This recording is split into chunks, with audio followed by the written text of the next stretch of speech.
Chika Minute na po mga kapuso at ang makakasama natin ngayong Thursday Chikahan ang gumanap bilang si Erenea o ang kambaldiwa ng hangin sa Encantadia Chronicles Sangre na si Patricia Tumulak. Pat! Maraming salamat, Miss Vicky, and good evening mga kapuso! Full of learning ang recent projects ni sparkle artist Yazer Marta. Nagaganap bilang presong nangarap maging pulis sa episode ng Magpakailanman. Dream come true rin para kay Yazer ang role niya sa isang stage play this Holy Week. Makichika kay Nelson Canlas. Itinuturing ni Yazer Marta na dream come true ang pagganap bilang Hesukristo sa isang stage play sa Angeles, Pampanga sa darating na Semana Santa. Kahit isang Muslim, hindi raw ito naging hatlang para gampanan ang kanyang dream role.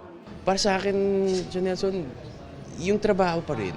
Mahal ko talaga yung pag-arte. Mahal ko yung itong ginagawa kong I get to play different roles.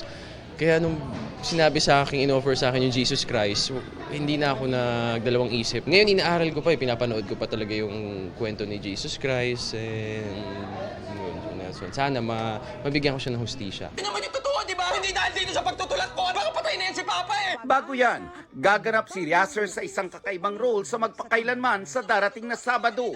Sa kwento ng ang presong nangarap maging pulis, ipapakita ang pagpupursige ng isang tao para magbago at gawing maayos ang kanyang buhay. Ang natutunan ko rin, sa mga pagkakamali natin, hindi natin siya matatakpan kung gagawa lang tayo ng kabutihan eh. Para sa character ko na si Von Sir Nelson, it's accountability. Kailangan natin pagbayaran, kailangan natin akuin ang mga pagkakamali natin para magbago. Nelson Canlas, updated sa Showbiz Happening.